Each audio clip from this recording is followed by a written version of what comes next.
Con nosotros, Makeover, la pueden buscar ahí en las redes sociales, tal cual como suena, Makeover, así como con todas esas letras complicadas. Pero la gente se complica más de lo necesario. Usted pone May, M-A-Y, guión bajo, K-O, y soy la única. Y listo. La única. Cov Rock, me gusta eso.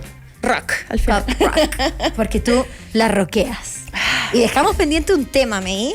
Sí, oye, que hubo mucha buena recepción en la semana pasada. Dijeron, ¿en serio van a hablar de esto? Qué bueno, porque ¿en serio? Es un gran temón que tenemos en Chile, que es las crisis de pánico por un lado y por otro lado las fobias. Antes de la crisis de pánico, ¿podemos tocar un poquito? Por favor.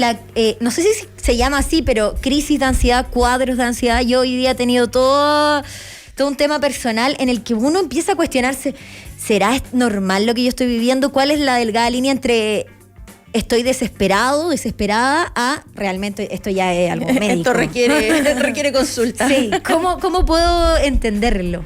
Mira, yo creo que que fue que también habíamos hablado del tema de la normalidad previamente, porque hay un gran asunto acá, que es que hay dos tipos de personas, como las que salen en Instagram.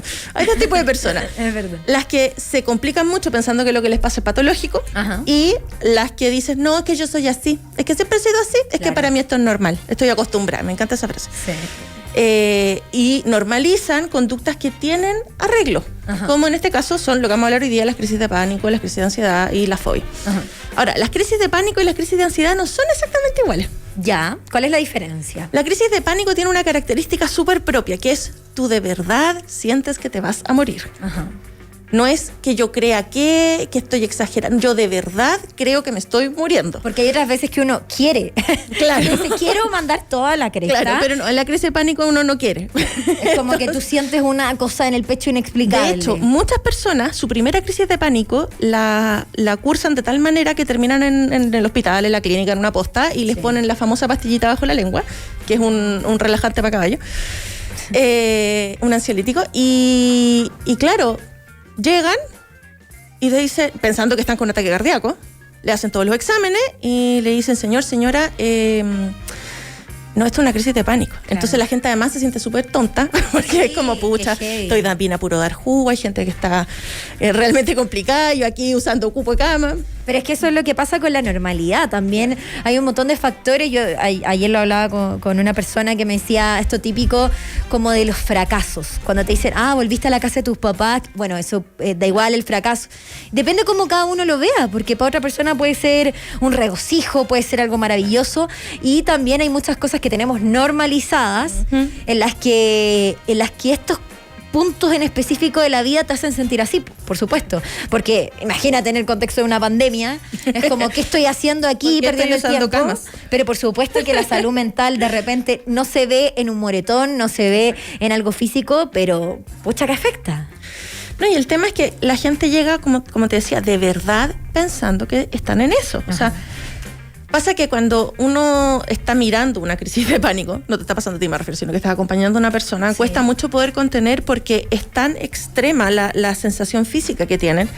¿Qué sensación física? Para que las personas que lo estén escuchando digan, oye, en una de esas yo tengo crisis de pánico. Claro. Mucho nerviosismo. Yo siempre se lo escribo a mis pacientes como la sensación de una olla a presión.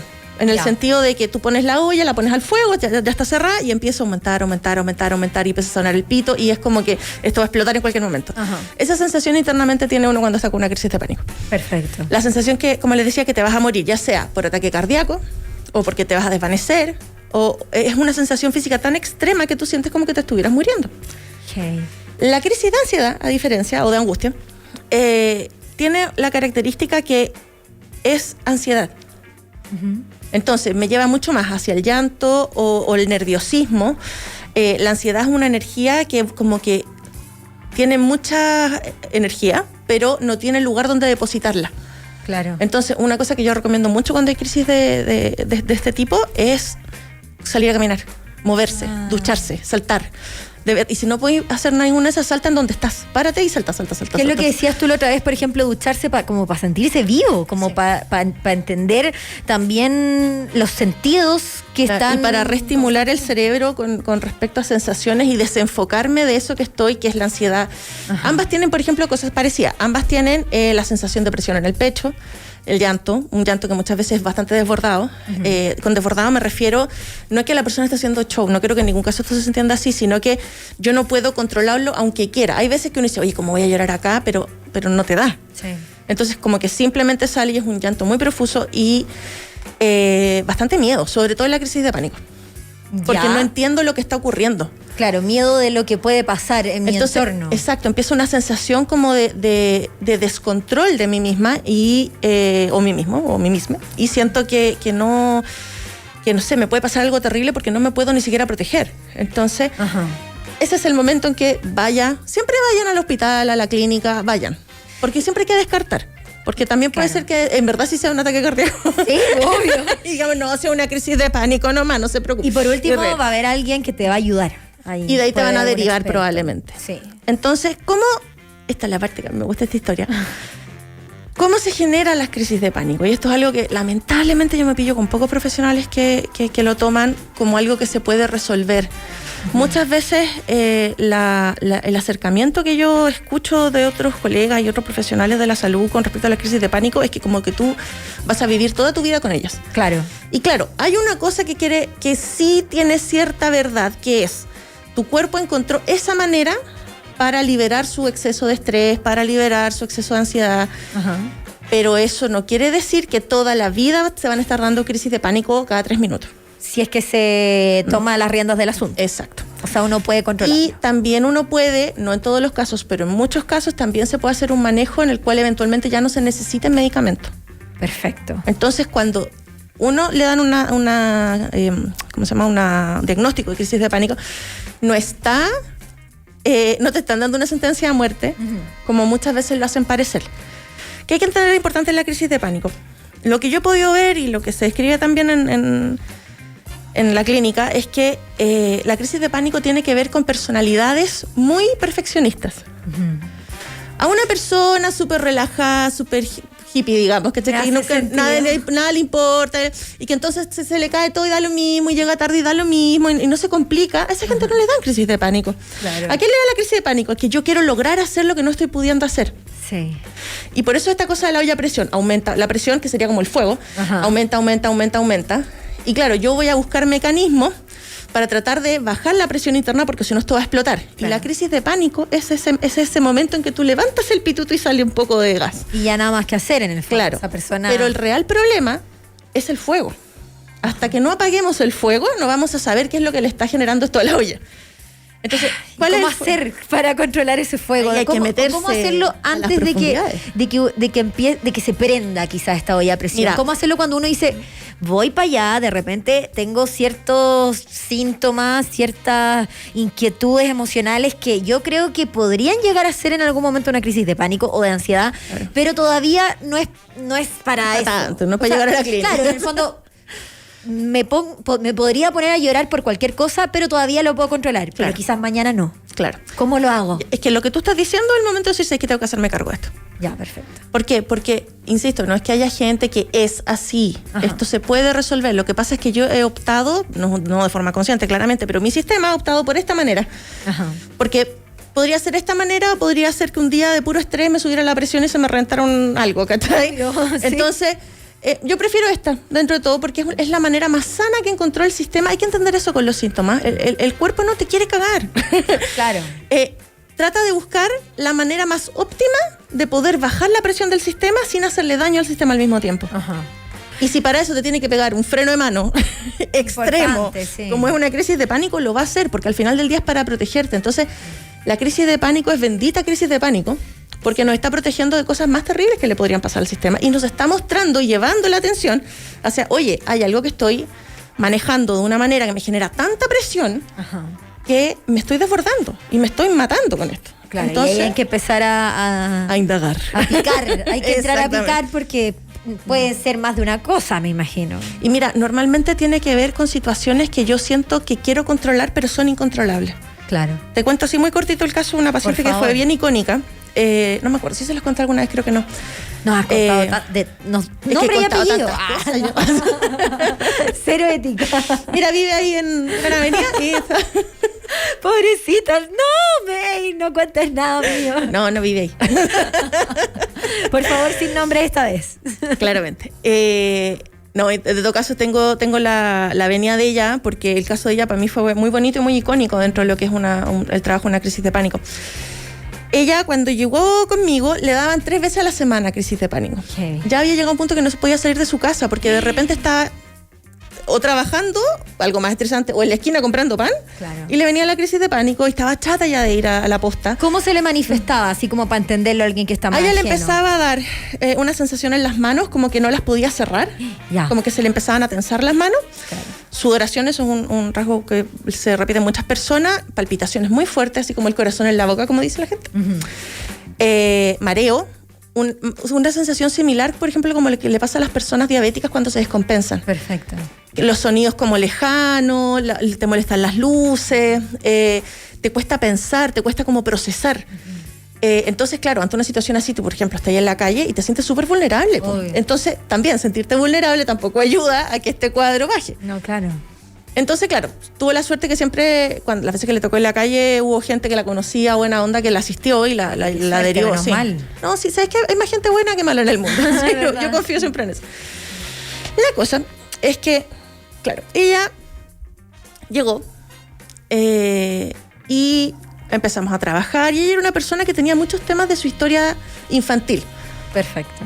Varias situaciones de abandono, varias situaciones como de que se enteró quiénes eran sus reales padres bastante adulta, entonces... Y uno podría decir, por acá debe ir el tema. Claro. Pero no, ella tenía bastante resuelto dentro de todo eso. Y no era una persona tan apegada a su familia y lo había...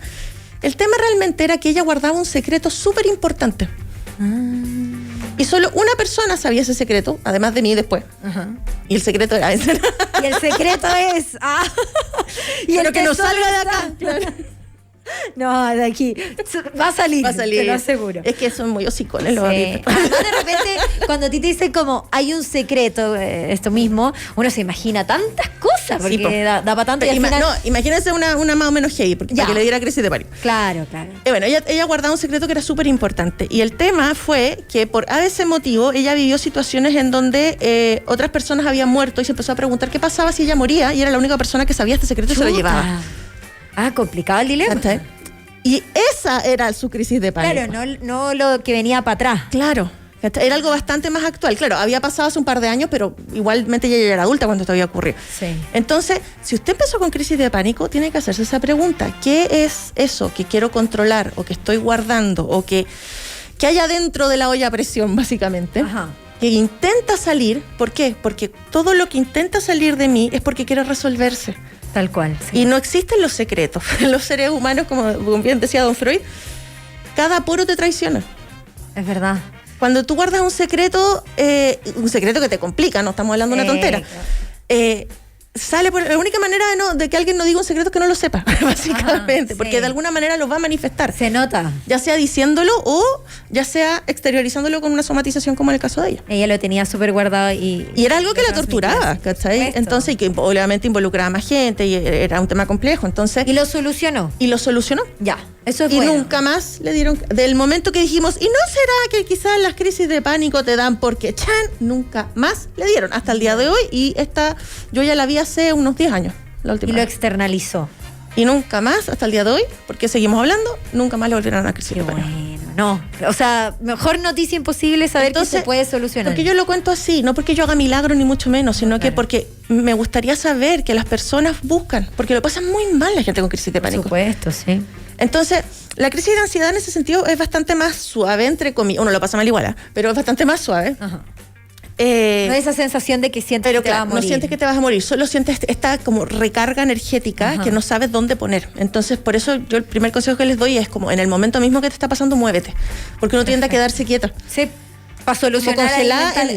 No, muévete, mueve, sal a correr, salta, aunque sea una tontera lo que vayas a hacer, pero, o sea, no te tires del puente ni nada. No, eso no, por favor. Me refiero a una tontera así como saltar sin sentido. Claro. Igual hay algunos tips en los que uno va uniendo todas las columnas tuyas, todos los tips que nos das para todo en la vida, básicamente, y me recuerdo esa columna para el sueño, cuando uno no puede dormir, cuando te cuesta un montón entrar en ese descanso, que yo sigo con eso mismo, a pesar de que he tomado todos los tips, pero bueno, son momentos de la vida, y yo creo que también sirve para la ansiedad ir tomando punto por punto, tomar un lápiz y un papel, que es algo descargar lo que hay ahí. Sí, siempre. Eso sirve. ¿Y qué pasa? Conversarlo también. Ya, eso. ¿Cómo verlo con las personas que están a mi alrededor? Porque de repente alguien te dice, estoy con crisis de pánico. ¿Y qué es lo que hay que decir? Que no cunde el pánico, o sea, al final es peor, ¿o no? Esas palabras que de repente la cagan es más. Es como, estoy triste, pero no estés triste.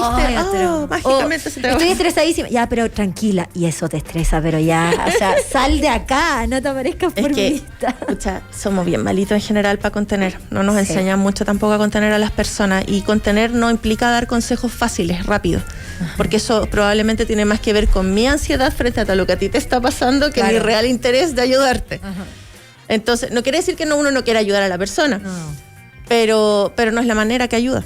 Y porque ahí sale, yo creo, el ego de lo que tú dices, en el fondo solucionar esta situación para yo estar tranquilo en el momento, pero realmente cómo solucionar lo que está pasando a esa persona. Y tengo entendido que hay ciertas maneras en las que uno puede ayudar, diciéndole que respire, por ejemplo, preguntándole realmente cómo está. No sé cuáles son las claves ahí específicamente. Primero hay que ver en qué condición está la persona y qué de todo lo que le está pasando en ese momento exacto la queja. Si la persona, por ejemplo, está con mucho malestar físico, entonces hay que enfocarse primero en eso. Ya. Porque yo no podría, por ejemplo, una persona que está con mucho malestar físico y de verdad siente que le está dando un ataque cardíaco, decirle, pero, a ver, háblame de tu infancia. Como que no me va a pescar, ¿cachai? No en el momento. Y hay gente así. Entonces, ¿qué cosas sirven en ese momento? Si la sensación está más enfocada en lo físico, enfoquémonos en lo físico. Darle agua. Claro. Hidratarla, porque cuando uno está en estos casos, suda mucho y además estar deshidratado también propicia ciertos estados extremos emocionalmente. Respirar, me imagino. Respirar es fundamental. ¿Por qué? Porque, como dicen los yogis, ahí donde está la respiración está la mente. Cuando uno cambia la manera en la que respira, cambia la manera en la que piensa. Es inevitable.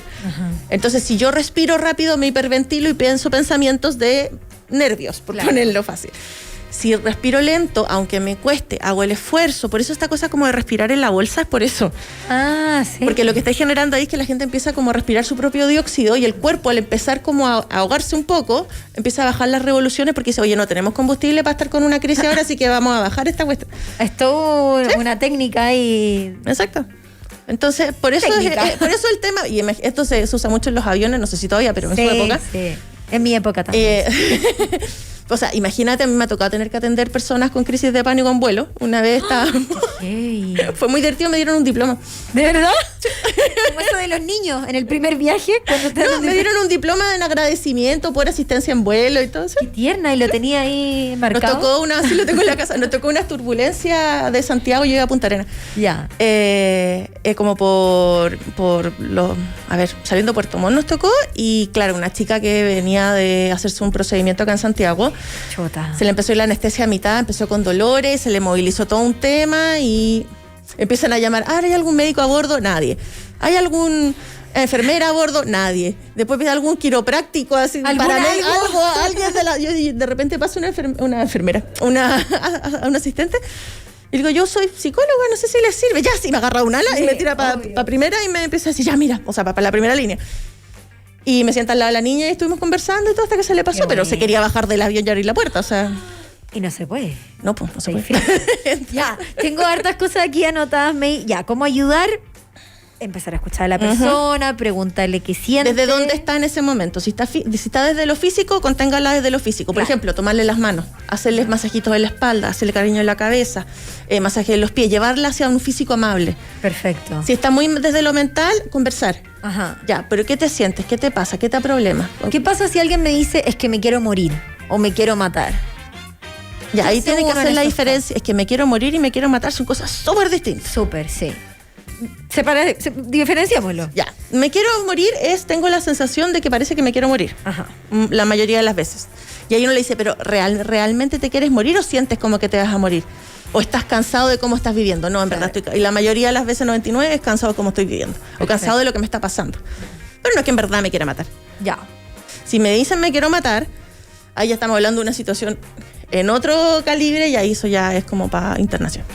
Si es que la persona está muy desbordada, yo recomiendo no tomar, que es una cuestión que lamentablemente está como súper inserta de repente en la cultura, esto como de llamar la atención. Ajá. No, si dice que se quiere matar, pero es para puro llamar la atención. Sí, pues que eso es lo que pasa, y de hecho hay hartas imágenes en las redes sociales en las que se hace ahí un desglose de lo que uno debería hacer en el caso de escuchar a alguien así, y bueno, es que también pueden haber tantas cosas, si es que hay drogas de promedio, un montón de formas en las que bueno, está y esa eso, persona. por ejemplo, es algo que hay que descartar.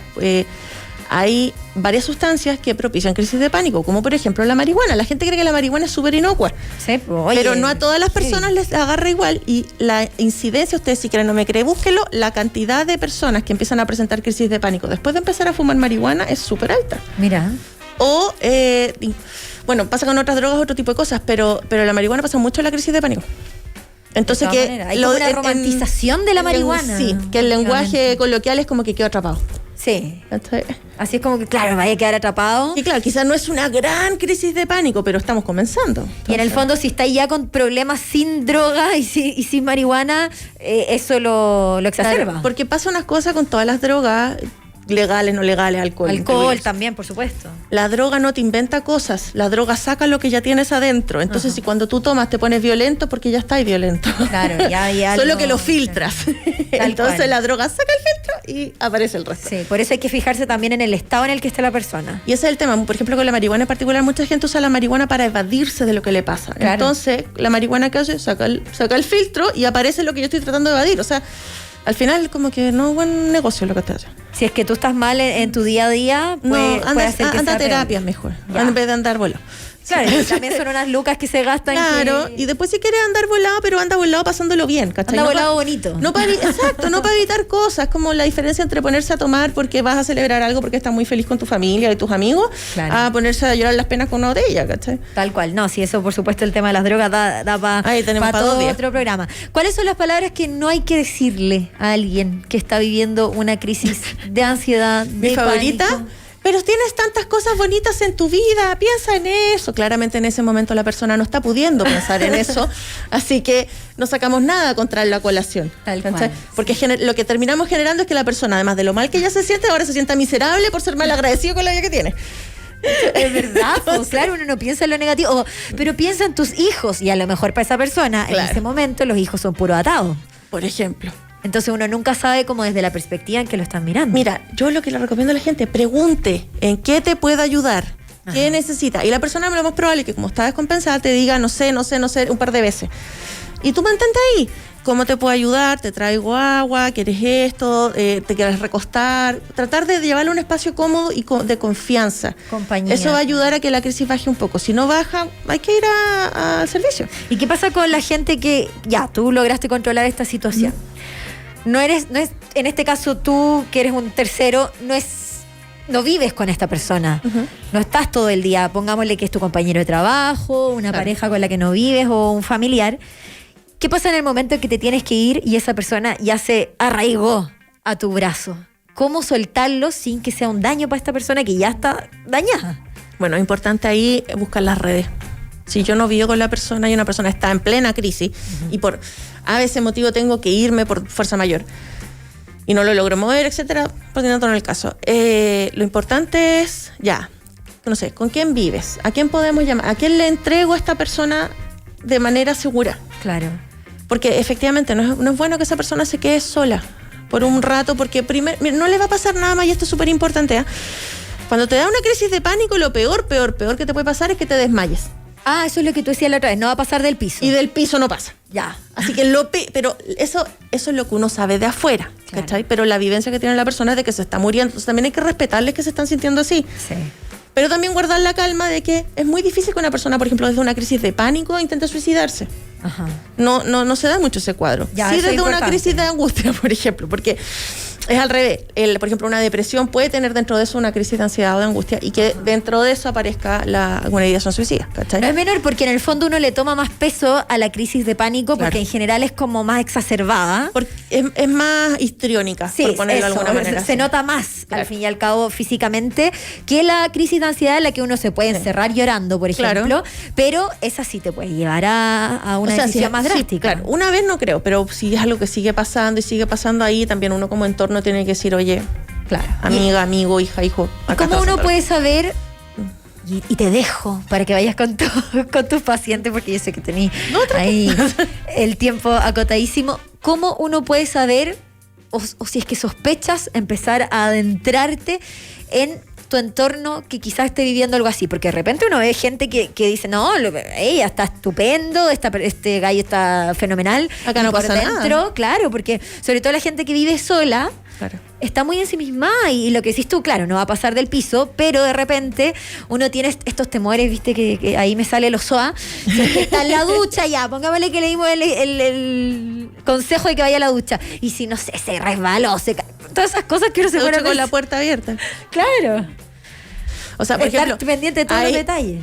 Yéndonos a un tema quizá más extremo, pero hay montones de condiciones que uno tiene que tener. Por ejemplo, cuando tiene una persona que está, no sé, de vuelta de la clínica por ideación suicida, o por intento de suicidio, hay montones de cosas que uno tiene que cambiar en la casa, sacar todos los cortapunzantes, por cuidado de la persona. Claro. Entonces, dentro de eso, por ejemplo, ducharse con la puerta abierta y con alguien no mirando, o dentro del baño, ¿cachai? Con la cortina cerrada, dentro del baño, que te pase la toalla, mira para el lado. Claro. Pero uno requiere esos cuidados. Ahora, igual son cosas como corren por carriles distintos, lo que sería como una ideación suicida, un intento de suicidio, y en las otras dos cosas que estamos hablando. Sí.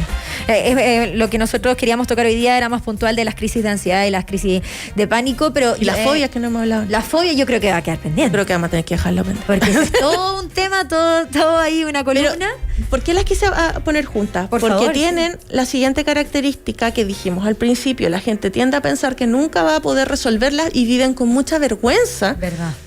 Entonces no las comparten, no las cuentan, no piden ayuda. Entonces, ¿cuántas personas hay que, por ejemplo, empiezan con una crisis de pánico o una situación de fobia? Ambas reacciones irracionales. ¿A qué me refiero con irracional?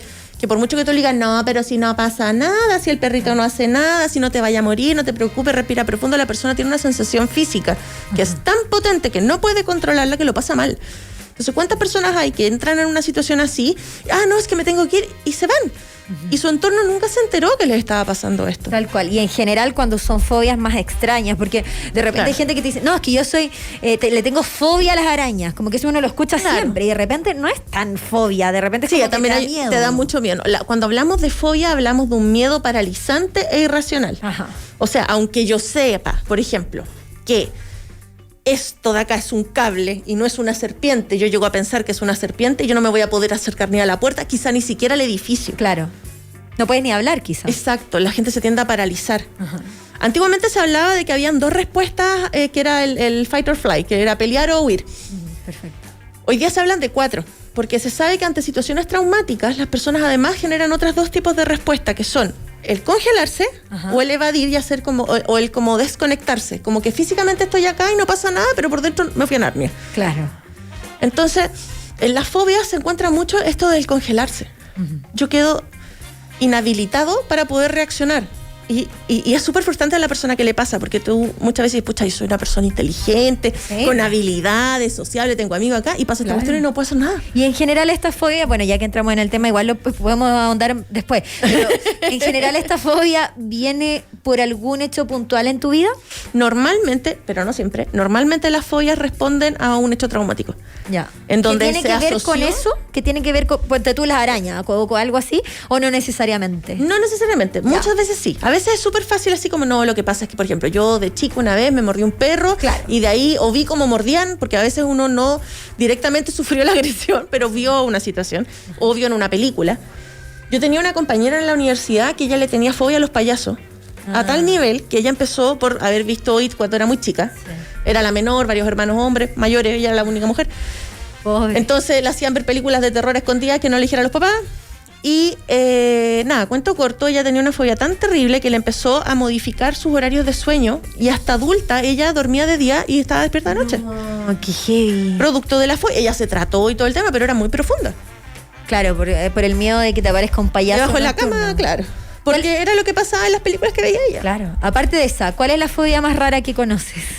Es que hay unas muy raras. La que se te venga a la mente.